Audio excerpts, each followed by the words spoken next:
Audio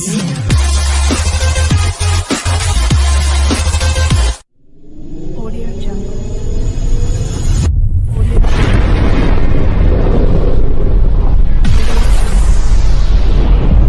Audio Jungle.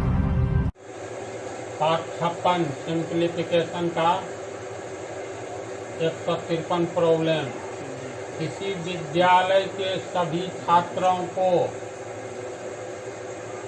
54 छात्रों की एक पंक्ति में खड़ा किए जाने पर 30 पंक्तियां बनती हैं। यदि उन्हें 45 छात्रों की एक पंक्ति में खड़ा किया जाए तो कितनी पंक्तियां बनेगी? चलो हिसाब को समझो। किसी विद्यालय के सभी छात्रों को, जितना छात्र है, 54 छात्रों की एक पंक्ति में खड़ा किए जाने से 30 पंक्तियां बनती है। पहला पंक्ति में 54 छात्र है, समझा जी। फिर दूसरा पंक्ति में भी 54 है, तीसरा में भी 54 है। इस तरह कितना है? ये पहली पंक्ति और ये 30वीं पंक्ति है। तो एक पंक्ति में 54 लड़का, तो 30 पंक्ति में 54 गुने 30 होगा कुल लड़का।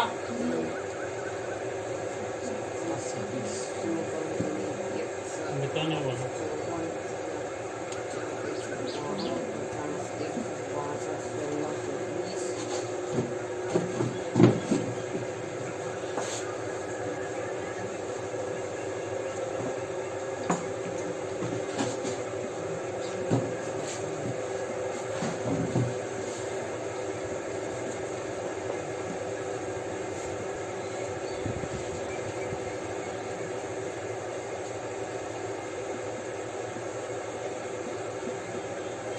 चौवन पंक्ति है, एक पंक्ति में 54 लड़का है। हाँ, एक पंक्ति में 54 लड़का है, कुल पंक्ति 30 है। एक नियम से 30 पंक्ति में निकल जाएगा, क्योंकि एक पंक्ति में 54 लड़के हैं,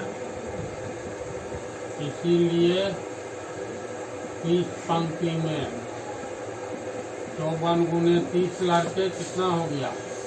7 या 12, 5 या 15, 16, 1620 लड़के। अतः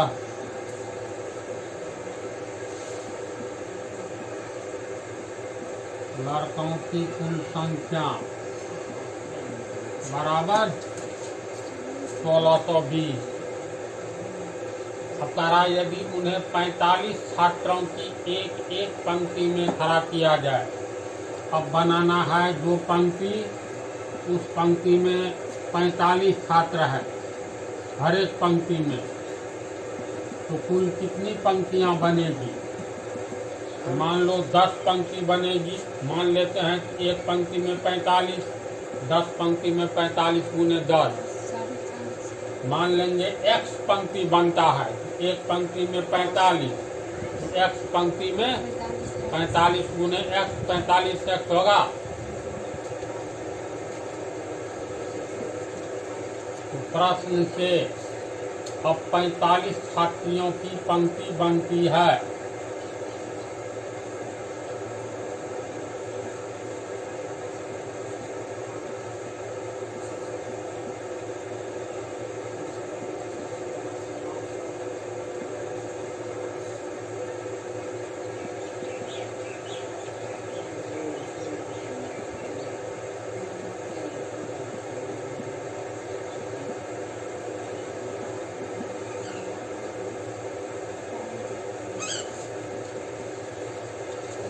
प्रश्न में कह रहा है प्रत्येक पंक्ति में 45 छात्रों को खड़ा किया जाता है, तो कितनी पंक्ति बनेगी?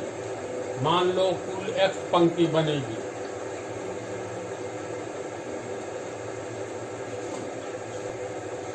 मान लेते हैं प्रत्येक, ये तो दिया हुआ है, प्रत्येक पंक्ति में 45 विद्यार्थी को खड़ा किया जाता है, तो x पंक्ति मान लेते हैं बनता है। तो एक पंक्ति में, चूंकि एक पंक्ति में 45 छात्र खड़े हैं, इसीलिए x पंक्ति में कितना होगा? 45 गुने x छात्र होगा, जी। यानी 45x छात्र। अतः छात्रों की संख्या कितना? तो लड़कों की कुल संख्या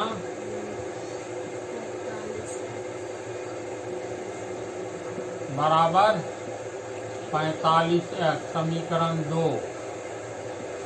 लड़कों की कुल संख्या 1620। समीकरण 1। एक ही स्कूल के टोटल विद्यार्थी है, पहली पंक्ति में 54 खड़ा किया जाता है तो 30 पंक्ति बनती है। दूसरी बार कहता है अगर 45 छात्र को एक पंक्ति में खड़ा करेंगे तो कितनी पंक्ति बनेगी? तो हम लोग x पंक्ति मान लिए, तो कुल विद्यार्थी 45x हुआ। तो इधर दिया हुआ है लड़कों की कुल संख्या 1620, हम लोगों को निकला है x पंक्ति में 45x। तो समीकरण 1 और 2 से लड़कों की कुल संख्या ही न है दोनों एक ही स्कूल के, तो समीकरण 1 बराबर समीकरण 2, यानी समीकरण 1 और 2 से 45x बराबर 1620 होगा।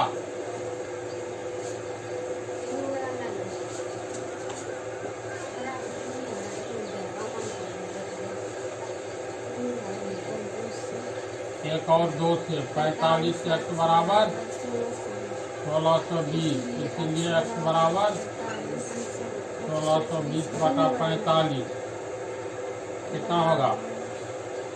45 का 45 नहीं, इसमें 45 1620 में भाग दे दो। 45 गुनी 90, 3 से भाग लगेगा 135, 27,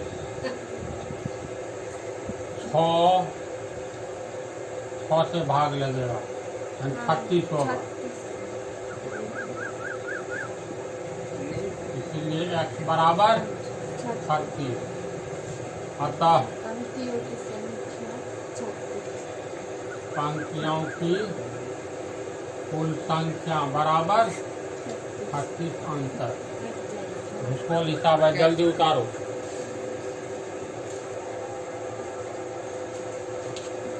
एक 154। 5 क्रमागत संख्याओं का योग 270 है। क्रमागत संख्याओं का अर्थ क्या होता है? क्रम से आने वाला संख्या को क्रमागत संख्या कहते हैं। जैसे 5 के बाद 6 के बाद 7 के बाद 8, ये सब क्रमागत संख्या है। 5 के बाद 6 ही आता है, 6 के बाद 7 ही आता है, 7 के बाद 8 ही आता है ना। तो दो क्रमागत संख्याओं का अंतर कितना होता है? 1 होता है। देखो इसको हम लोग क्या लिखेंगे? 5 1 6, 7 को 6 जोड़ 1 है ना, यानी 5 1 6, 6 1 7, 7 1 8। अगर पहला संख्या मान लो x है तो दूसरा क्रमागत संख्या 1 जोड़ दो, x प्लस 1। तीसरा क्रमागत संख्या फिर आगे वाला में 1 जोड़ो तो x जोड़ 1 जोड़ 1। क्रमागत संख्या का अर्थ समझा? क्रमागत संख्या में 1 का अंतर होगा। जैसे 1 2 3 4 5, एक को x मान लो, दूसरा क्या होगा? x प्लस 1, एक का वैल्यू x का 1 1 1 2, ये क्या होगा? x प्लस 2, x का मान 1 2 3 हुआ, 1 1 2। ये चौथा क्या होगा? x प्लस 3, x का मान 1 1 3 4। तो मान लो कोई कहेगा 5 क्रमागत संख्या लिखे, पहला होगा x, दूसरा x जोड़ 1, तीसरा x जोड़ 2, इससे आगे x जोड़ 3, इससे आगे x जोड़ 4, इससे आगे x जोड़ 5। इस तरह क्रमागत संख्या बढ़ता चला जाएगा। तो प्रश्न में है 5 क्रमागत संख्याओं का योग 270 है। माना कि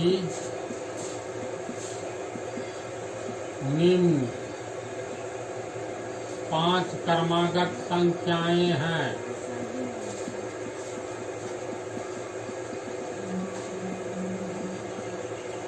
मान लेंगे नीचे लिखा हुआ 5 क्रमागत संख्या है। पहला x, दूसरा x+1, तीसरा x+2, चौथा x+3, पांचवा x+4।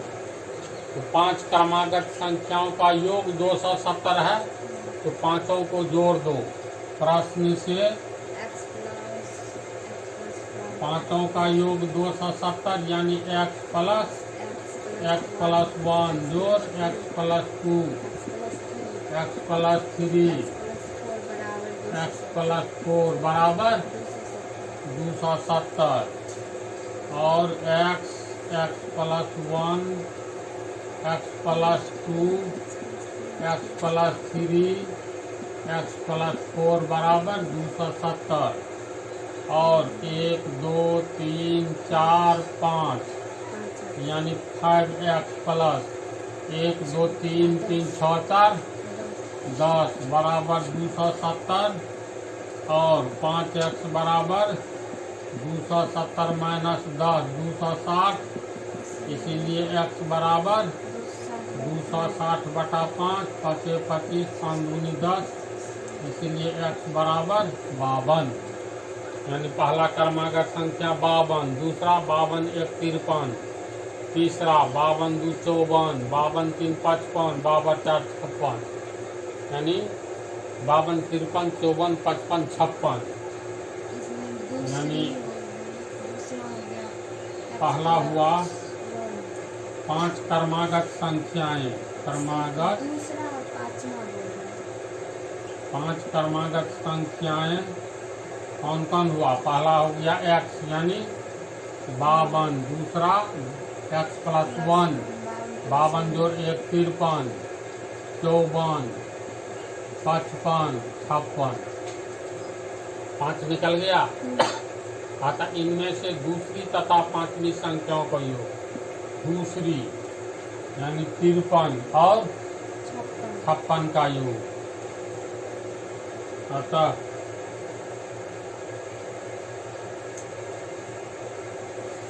दूसरी संख्या प्लस पांचवी संख्या 53 जोड़ 56 बराबर 109 अंक। बेजान हिसाब सब है। चलो उतारो। अगला प्रॉब्लम, किसी संख्या में से 600 के 75% का 2/3 घटाने पर 320 प्राप्त होता है। वह संख्या कितनी है? यानी किसी संख्या में से 600 के 75% का 2/3 घटाने पर 320 प्राप्त होता है, तो वह संख्या कितनी है? मान लेते हैं वह संख्या x है।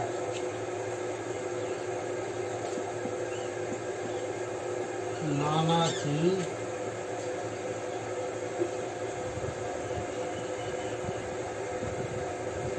वह संख्या x है,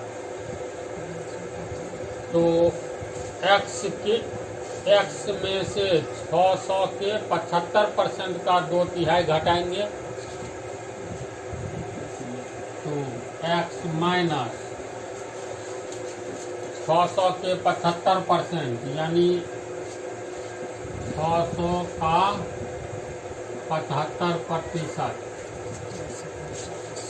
का 2/3 का 2/3 गुने 2/3 बराबर 320। समझा इसको? बोलो तू। इसको हल करेंगे। x माइनस 600 का 75% 600 गुने 75/100 गुने 2/3 बराबर 320। 2 कट गया तो x माइनस 450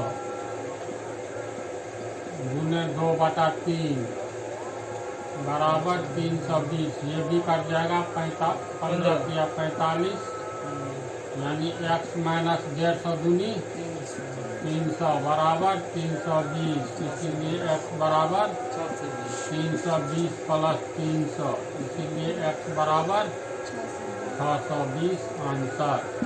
तब सवाल है टेस्ट भी कर ही लो। 620 में से 600 के 75% का 2/3 भाग घटाओ।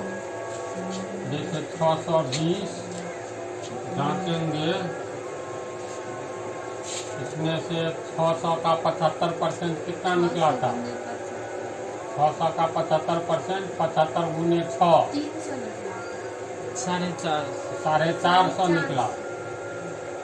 और 450 का 2/3 300, तो 600 में से 300 घटाओ, 320 बच रहा है।